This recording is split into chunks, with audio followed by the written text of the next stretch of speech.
Iya semuanya kan, otak kita ini kan penuh gelombang juga, getaran, penangkap receiver dan receiver, penangkap sinyal gelombang. Receiver itu apa? Receiver itu pemancar dia, receiver penangkap pemancar sama, ya mengeluarkan dan menangkap. Iya, suatu hentakan dia mengeluarkan, kemudian kita diam gitu mengamati, maka kita menangkap. Kalau kita mengamati lewat panca indera, maka neokortex yang mengangkat otak kiri. Ya. Tapi kalau gelombang dari suara, terus kita merasakan indahnya suara itu, nah, limbik sistem dia nangkap dari amigdala, talamus, hipokampus itu dia menangkap memori itu. Salam, nangkap semuanya. Tangkapan-tangkapan itulah yang berbahaya. Nah, itu berbahaya sekali. Jadi banyak orang kalau dipengaruhi begini dia mudah menangkap ini. Kalau rusak sisi amigdala sama apa namanya talamus, maka dia mudah dikecoh orang, mudah dihasut. Kekuatan manusia powernya kan dari limbik sistem. Dari neokortex, limbik sistem itu mempunyai 4 memori, subtalamus, hipokampus, amigdala. Nah, amigdala ini tidak ngerti, dia berada pada sisi alam bawah sadar. Apakah ini mainan, guyonan ataupun serius dia nggak tahu. Yang penting apa yang dia pikirkan itu yang direspon. Terima terus itu. Iya, terima terus ya. Makanya bahaya kan. Masuknya lagi nanti ke zero mind proses pengelolaan. Nah, itu namanya temporal loop itu ada di 3 spot. Disitulah titik Tuhan. Itu selama saya rasakan itu masuk itu getar gitu, tengah-tengah panas. Iya. Manusia itu juga songgok getaran sama. Semuanya bergetar-getar. Getaran yang ditambah telinga maka namanya hertz. 20 sampai 20 ribu hertz manusia baru bisa mendengar. Di bawah 20 hertz tidak bisa. Di atas 20 hertz megagamma sulit. Pecah gendang telinga. Sama dengan mata. Mata untuk menangkap getaran itu nanometer. Seper-nanometer sama dengan sepermiliar meter.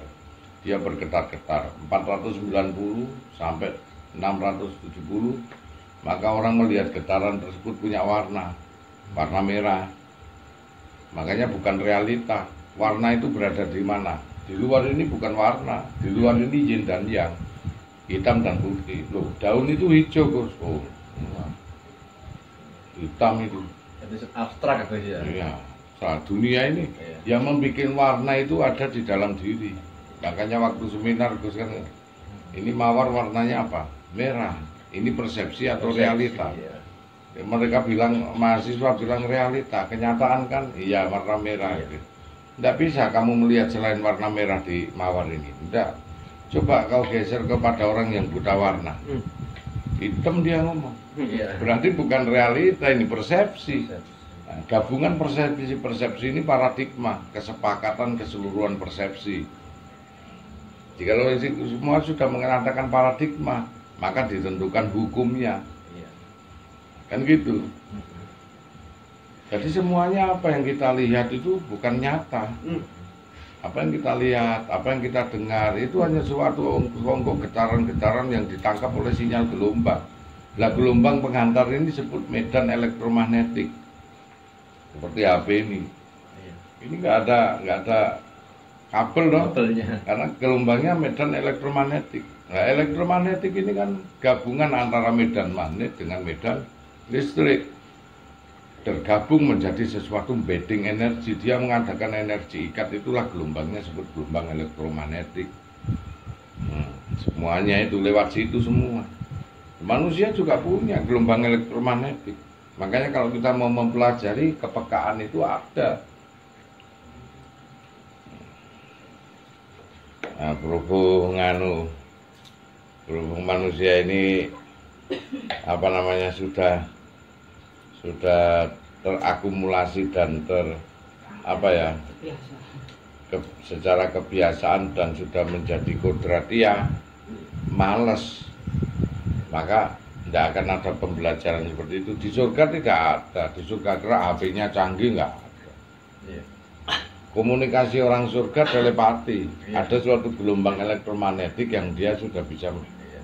merasakan. Maka Allah di dalam Al-Quran sebut, maka ku tajamkan keseluruhan indera, ku tajamkan semua penglihatan. Jadi semua manusia besok biar kafir, biar mukmin itu jadi wali semua. Hingga mereka, wah cilaka.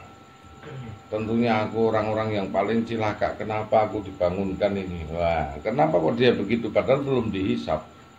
Karena mereka sudah bisa menerawang, sudah jadi wali semua. Visualisasinya sudah hidup, gelombang-gelombangnya itu.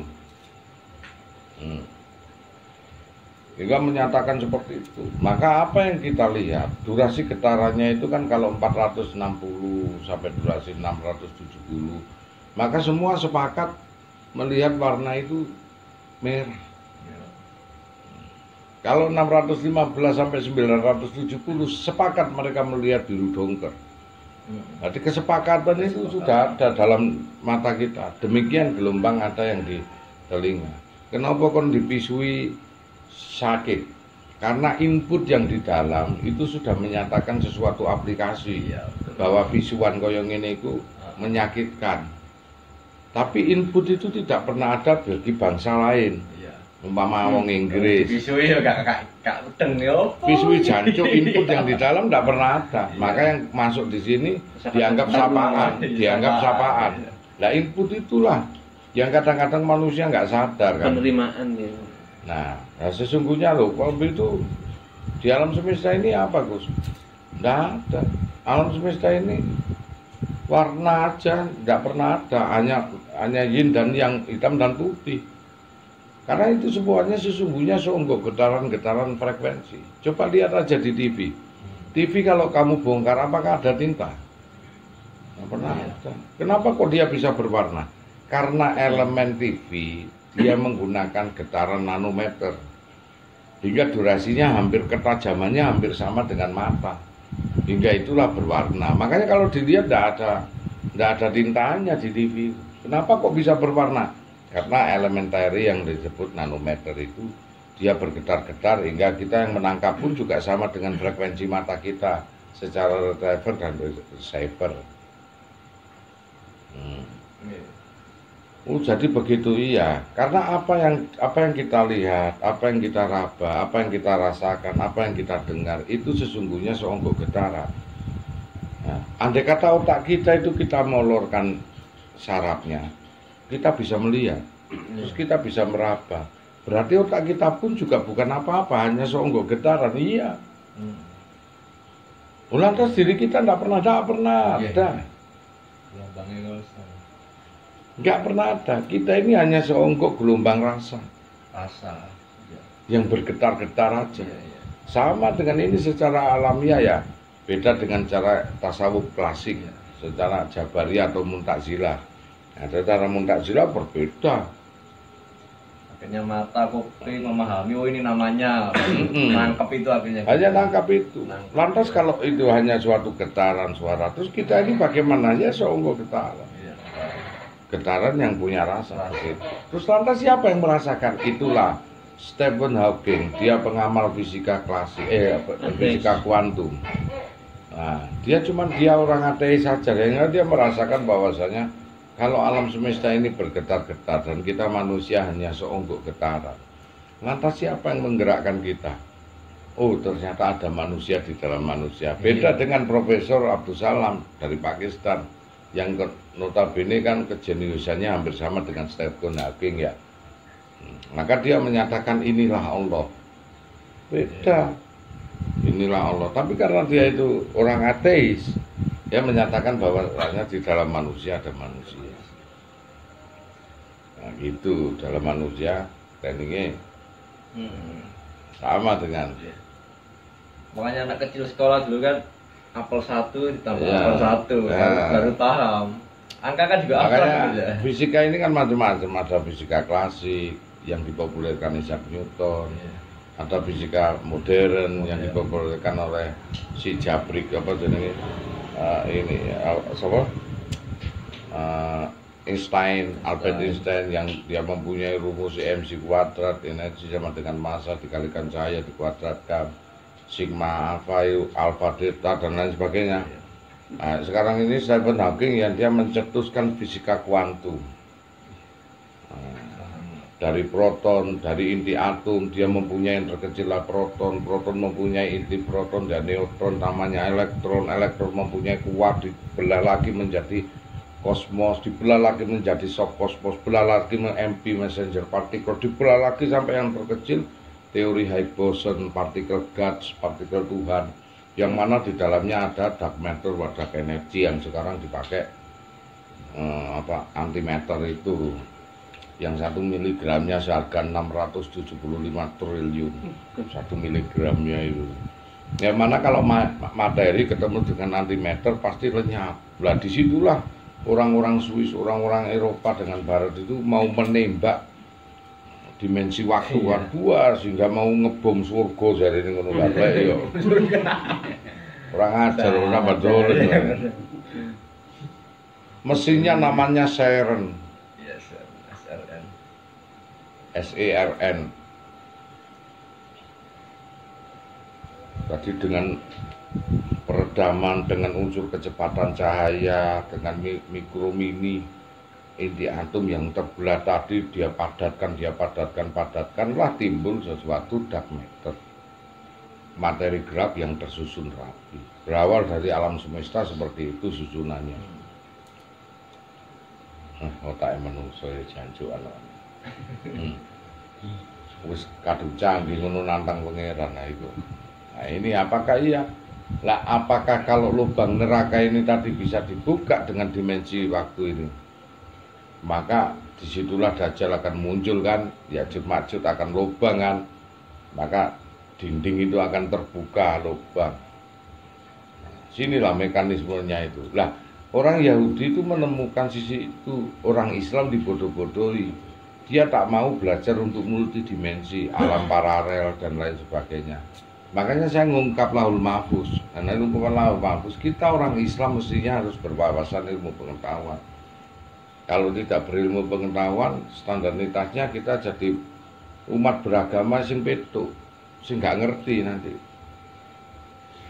Nah, makanya kan aku ngomong, bisakah kita kumpul 10 kali? Andai kata kita naik pesawatan dengan 5.000 km, 50.000 km aja lah, dengan arah ke timur atau ke barat.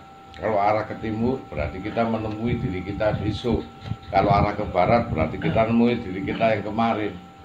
Kemarin saya ada di sini, umpama sekarang saya ada di sini, besoknya saya berangkat pada jam sekian, jam 8 ini pasti saya ada di sini. Kalau kita ke arah barat pasti menemui itu, di mana kecepatan matahari terbenam dari 780 km per jam dengan kecepatan tabrak pesawat lebih dari itu, maka kita menemui si hari tersebut. Dia tahu nak di sana itu baru mau akan, di sana sudah berlalu.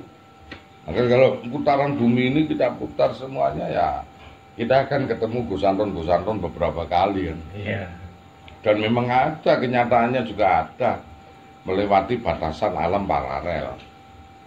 Kan begitu dong. Makanya logika ini, maksimalkan kita pikiran itu, maksimalkan untuk bisa berpikir. Karena kita dari mulai lahir, kecil, remaja, dewasa, sampai tua, sampai mati, kita dilahirkan di gerbong kereta api, akulah bilang. Maka kita menyangka pohon-pohon, rumah-rumah yang ada di luar, rumput-rumput, sungai-sungai, gunung-gunung itu berjalan. Padahal yang berjalan diri kita. Karena kita berada di dalam itu, kita menyangka seperti itu. Nah, kalau kita mati kelak, kita kaget. Sama dengan orang keluar dari gerbong kereta. Ternyata yang berjalan, nah, pengetahuan itu kita nggak terima. Ya Allah menyatakan wal asri innal insana lafi khusr. Demi waktu lah, Allah bersumpah kepada waktu, demi waktu aku ciptakan manusia dalam bentuk rugi.